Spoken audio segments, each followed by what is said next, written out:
بسم اللہ الرحمن الرحیم۔ السلام علیکم۔ یہ کاشانۂ بصیرت کا آڈیو بک سیکشن ہے۔ اس وقت آپ جو کتاب سننے کی سعادت حاصل کر رہے ہیں وہ ہے انسان کامل۔ اس کے لکھنے والے کا نام ہے استاد شہید مرتضیٰ مطہری۔ اس کا 17واں پارٹ ملاحظہ فرمائیے، یعنی 17واں پارٹ ملاحظہ فرمائیے۔ کامل انسان اور مختلف نظریات کے تیسرے حصے کا بقیہ حصہ ملاحظہ فرمائیے۔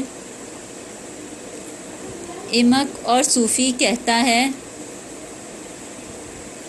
ایک شخص نے ماہ رمضان المبارک میں مجھ کو اپنے ہاں روزہ افطار کرنے کی دعوت دی، لیکن جب میں اس کے گھر گیا تو اس نے مجھے اندر نہیں جانے دیا۔ دوسری شام کو اس نے پھر دعوت دی، میں دوبارہ اس کے گھر گیا تو اس نے پہلے کی طرح میرا راستہ روک دیا۔ اس کے بعد تیسری مرتبہ بھی ایسا ہی ہوا تو اس نے مجھ سے کہا کہ تم عجیب آدمی ہو، یہ بھی دیکھتے ہو کہ میں تمہیں اندر آنے نہیں دیتا، اس کے باوجود بار بار چلے آتے ہو۔ ہاں، کتے بھی ایسا ہی کرتے ہیں، تاہم اسلام اس بات کی اجازت نہیں دیتا کہ انسان اپنے نفس کو اس قدر ذلیل اور خوار کرے، کیونکہ اسلام میں ہم ایک طرف تو اس جگہ پہنچتے ہیں جہاں نفس کے بارے میں کہا گیا ہے کہ اس نفس کے خلاف جنگ کرنی چاہیے اور اسے مار ڈالنا چاہیے، لیکن جب ہم ایک مقام پر جاتے ہیں تو وہاں اسلام میں اسی اندازے کے مطابق بلکہ اس سے بھی زیادہ عزت نفس، قوت نفس اور کرامت نفس کی بات ہوتی ہے، اور کہا جاتا ہے کہ مومن کا نفس معزز اور محترم ہے، یہاں تک کہ تمام اسلامی اخلاق کی بنیاد انسان کے کرامت نفس اور شرافت نفس کی طرف توجہ دینے پر ہے، اور اسلام کہتا ہے کہ اپنے نفس کو کرامت اور شرافت کو ہرگز داغدار نہ کرو۔ اسلام ایک طرف تو کہتا ہے کہ نفس کے خلاف جہاد کرو، اور دوسری طرف کہتا ہے کہ اپنے نفس کی شرافت کو بٹا نہ لگاؤ۔ اس کا کیا مطلب ہے؟ کیا دو نفس وجود رکھتے ہیں جن میں سے ایک کے خلاف جنگ کی جائے اور دوسرے کو قابل احترام سمجھا جائے؟ اس کا جواب یہ ہے کہ دو نفس دو شخص کے معنوں میں وجود نہیں رکھتے، بلکہ نفس ایک ہی ہے اور اس ایک ہی نفس کے بلند اور پست درجے ہیں۔ یہ نفس اپنے بلند درجے میں صاحب شرف ہے اور پست درجے میں کمینہ ہے، اور جب یہ اپنی گدڑی سے باہر پاؤں نکالنے لگے تو اسے روک دینا چاہیے۔ یہ کیسی بات ہے؟ عرفاء کی زبان میں اس پر خاطر خواہ توجہ نہیں دی گئی، اس لیے ان کے بیانات میں جہاں نفس سے جہاد کا ذکر آیا ہے وہاں اس جہاد میں نفس امارہ کے ساتھ نفس شریفہ کو بھی شامل کر لیا گیا ہے، بلکہ نفس شریفہ کے ساتھ بھی جہاد کرنے کو کہا گیا ہے۔ لہٰذا ضروری ہے کہ ہم اس بات کو سمجھیں کہ انسان کی واقعی خودی کیا چیز ہے۔ فلسفی اس بارے میں ایک خاص نظریہ رکھتے ہیں اور کہتے ہیں کہ انسان کی خودی اس کی روح ہے۔ آج کل کے ماہرین نفسیات کم از کم اس حد تک پہنچے ہیں کہ انسان کی خودی کا بیشتر حصہ وہ ہے جس کے وجود کا خود اسے بھی علم نہیں، یعنی وہ اس کے ظاہری شعور میں وجود نہیں رکھتا، یعنی آپ اپنی اس خودی یعنی ذات کا جتنا احساس کرتے ہیں وہ آپ کی ذات کا ایک چھوٹا سا جز ہے، اور اپنی ذات کے ایک بیشتر حصے کو آپ جانتے ہی نہیں ہیں۔ آج کل کے تحلیل نفس کے کچھ ماہرین بھی زیادہ گہرائی میں گئے ہیں اور انہوں نے فلسفیوں کی مخالفت کی ہے۔ وہ کہتے ہیں کہ فلسفیوں نے انسان کی روح کو اس کی خودی قرار دے کر غلطی کھائی ہے، اور وہ انسان کی روح کے بارے میں جو کچھ جانتے ہیں خودی اس سے کہیں زیادہ دقیق اور عمیق ہے۔ اس مقام پر عرفاء نے فلسفیوں کے بارے میں اپنا کمال فکر و نظر دکھایا ہے۔ شبستری نے کہا، من تو برتر از جان و تن آمد کہ جان و تن از اجزائے من آمد۔ تیری خودی یعنی تیری ذات میں تو تیرے بدن اور روح سے بلندتر ہے، کیونکہ روح و بدن تیری خودی کے حصے ہیں۔ عرفا کہتے ہیں کہ ہر شخص اپنی حقیقی من یعنی خودی یعنی میں کو اس وقت دریافت کر لیتا ہے جب وہ خدا کو دریافت کر لیتا ہے، اور خودی کا شہوت خود خدا کے شہوت سے کسی وقت جدا نہیں ہوتا، جیسا کہ قرآن مجید میں ارشاد ہوا ہے، اور ان لوگوں جیسے نہ ہو جاؤ جو خدا کو بھلا بیٹھے، تو خدا نے انہیں ایسا کر دیا کہ وہ اپنے آپ کو بھول گئے، یہی لوگ تو بد کردار ہیں۔ یہ تھی سورہ حشر کی آیت نمبر 19۔ وہ اس بات پر بڑا زور دیتے ہیں کہ جہاں تک فلسفیوں نے اسے سمجھا ہے، انسان کی خودی اس سے کہیں زیادہ عمیق ہے۔ چنانچہ محی الدین عربی، جو اسلامی عرفان کا بابا آدم ہے، وہ ابو علی سینا جیسے فلسفیوں کی بڑی تحقیر کرتا ہے۔ وہ تمام عرفا جو 7ویں صدی کے بعد آئے اور نظری عرفان رکھتے تھے، اسی کے مکتب کے شاگرد تھے، تاہم عرفان نے فکری نقطۂ نگاہ سے بہت وسعت پائی، اور فارسی عربی دونوں زبانوں میں اس پر بہت کچھ لکھا گیا ہے۔ مولوی مانوی نے یہ بات ایک مقام پر بڑے عجیب طریقے سے بیان کی ہے: ای تو در پیکار خود را باختہ، دیگرا را تو زخود نشاختہ، تو بہر صورت کہ آئی بیتی کہ منم این واللہ آہ تو نیستی، یک زمان تنہا ہمانی تو زخلق، در غم و اندیشہ مانی تابہ خلق، ای تو کی باشی کہ تون آن احدی، کہ خوش و زیبا و سرمست خودی۔ اے انسان، تو نے اس جنگ میں اپنے آپ کو گنوا دیا اور خود کو دوسروں میں سے پہچانا نہیں ہے۔ تو جس صورت میں آیا یہ سمجھ بیٹھا کہ یہ میں ہوں، مگر بخدا کہ وہ تو نہیں ہے۔ اگر تو ایک مدت تک لوگوں سے الگ رہ کر گلے تک فکر و غم میں ڈوب جا،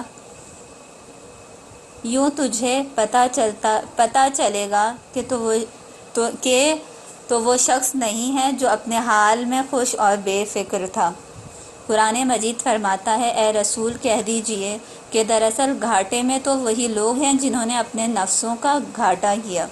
یہ تھی سورہ زمر کی آیت نمبر 15۔ سب سے بڑا جوا اور سب سے بڑی ہار یہ ہے کہ انسان اپنے آپ کو ہار جائے۔ خدا کی طرف توجہ، کہ جو عبادت کی روح اور حقیقت ہے، اس کا مال اپنی اصلیت اور اپنے نفس کو دوبارہ پا لینا ہے۔ بس اس بنا پر عرفا نے نفس کا مسئلہ اس حد تک تو حل کر لیا ہے، تاہم ان کے ہاں نفس کے خلاف جہاد کے معاملے میں ہم نفس کی اس کرامت، عزت اور شرافت کا ذکر بہت ہی کم دیکھتے ہیں، جس کی بدولت انسان بلند مقامات پر پہنچتا ہے۔ چنانچہ عرفان میں اس مسئلے پر بہت کم بحث ہوئی ہے، اور اس بارے میں انہوں نے اسلامی احکام سے بہت کم فیضان حاصل کیا ہے۔ ہم نے جو کچھ کہا ہے، اس کے ساتھ ساتھ اسلام میں نفس کے متعلق یہ مسائل بھی ہیں: نفس کو برائی سے روکنا، نفس برابر برائی پر اکساتا ہے۔ جس نے نفس کو پاک رکھا وہ کامیاب، اور جس نے اسے دبا دیا وہ نامراد ہوا۔ مرنے سے پہلے مر جاؤ وغیرہ۔ ہم نیز اس ضمن میں کچھ اور چیزوں کو بھی مد نظر رکھا، اور بالآخر عزت نفس کو مرکز توجہ قرار دیا گیا ہے۔ چنانچہ قرآن مجید فرماتا ہے: عزت تو خاص خدا، اس کے رسول اور مومنوں کے لیے ہے۔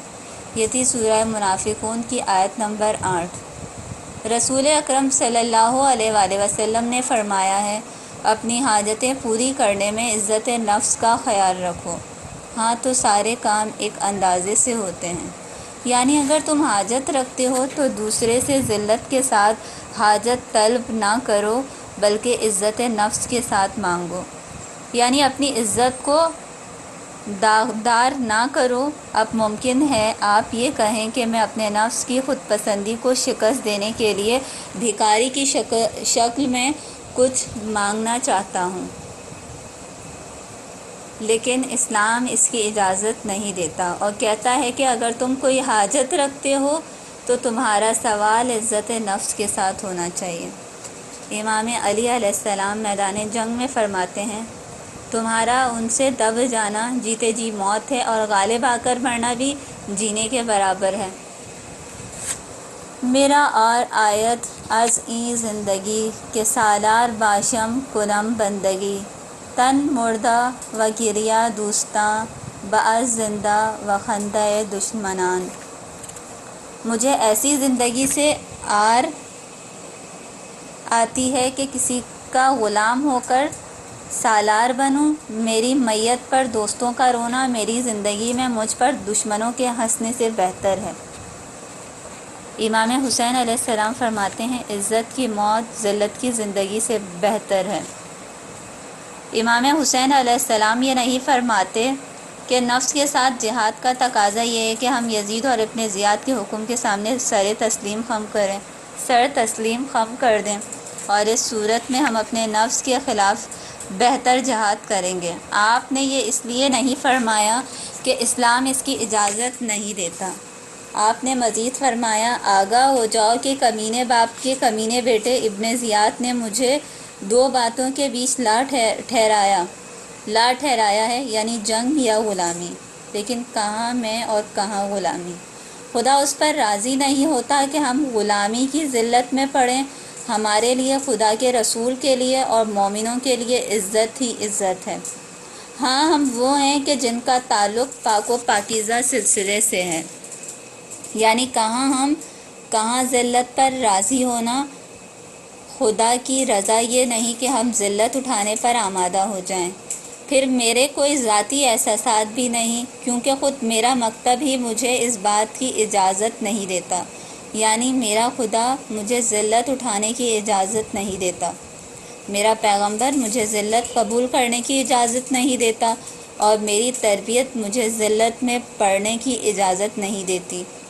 میں علی و فاطمہ کے دامن میں پروان چڑھا ہوں، میں ہرگز ذلت کا ہاتھ تمہیں نہیں دوں گا، غلاموں کی طرح نہیں بھاگوں گا، اطاعت قبول نہیں کروں گا اور ذلت پر راضی نہیں ہوں گا۔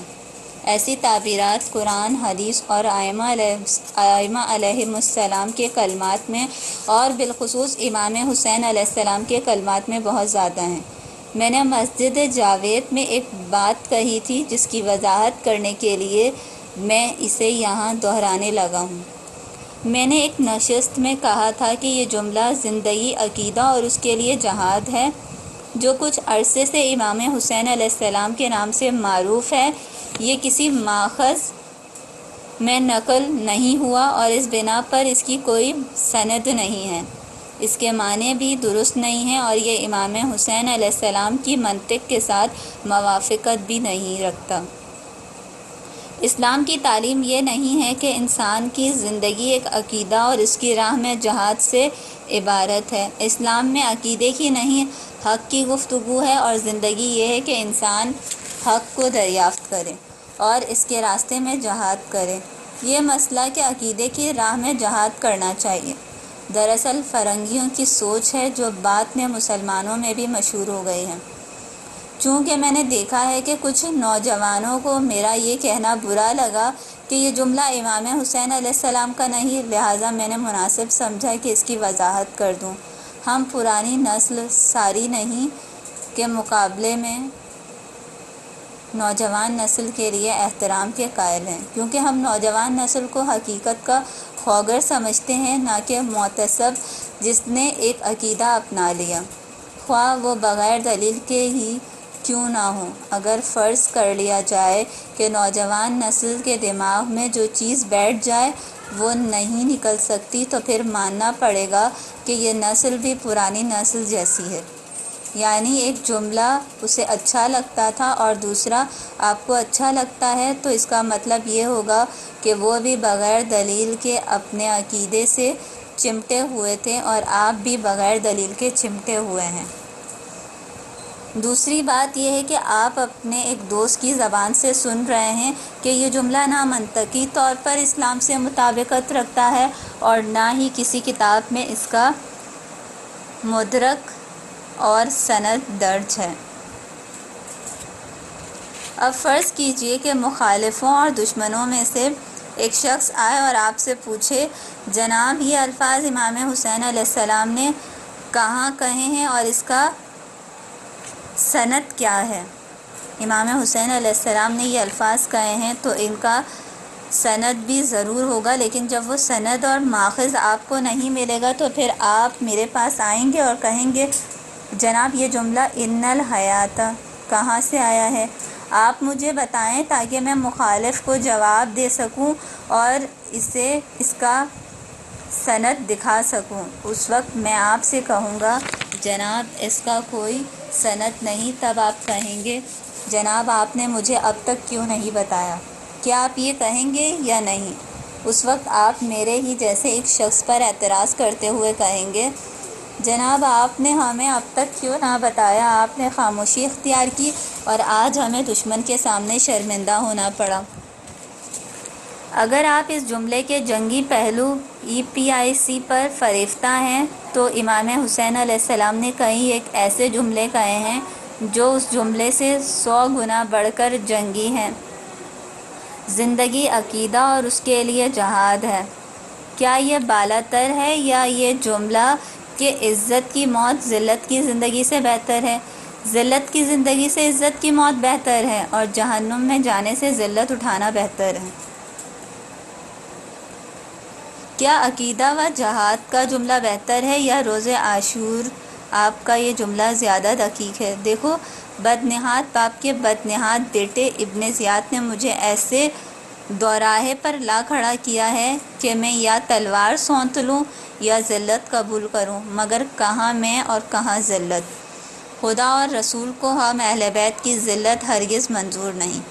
کیا ان الحیات بہتر ہے یا وہ جملہ جو آپ نے خطبے میں فرمایا جو ہمارے لیے جان قربان کرنے اور خدا سے ملنے کے لیے تیار ہو، وہ ہمارے ساتھ چلے؟ میں انشاءاللہ کل صبح روانہ ہو رہا ہوں۔ نیز دسیوں ایسے اور جملے بھی ہیں۔ ہمارے لیے رجزیات کی کوئی کمی نہیں ہے۔ اگر ہم رجزیات کے معاملے میں نادار ہوتے، یعنی ہمارے پاس زندہ جنگی نعرے نہ ہوتے، کیا ہم الیاذ باللہ کہہ کر ایک جملہ امام حسین علیہ السلام سے منسوب کر دیتے؟ خدا کا شکر ہے کہ ہمارے پاس اس قسم کے اتنے نعرے ہیں کہ دنیا چاہے تو ہم سے لے سکتی ہے، پھر ہم دوسروں کے نعروں کے پیچھے کیوں جائیں، اور وہ بھی ایسے نعروں کے پیچھے کہ جو درست بھی نہ ہوں، نوجوان نسل کے لیے مناسب نہیں کہ وہ تعصب سے کام لے۔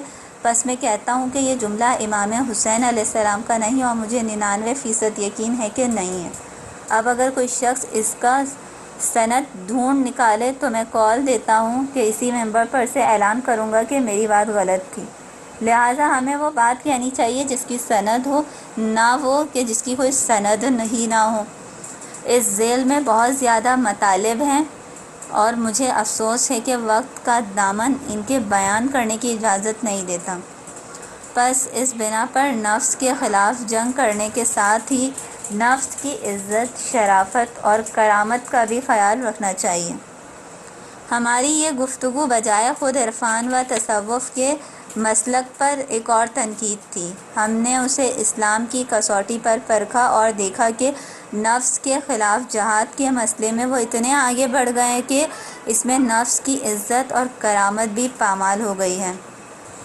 جب ہم ان کے اس نظریے کو اسلام کے معیار پر جانچتے ہیں تو دیکھتے ہیں کہ یہاں سے اس کی اصلاح ہونی چاہیے۔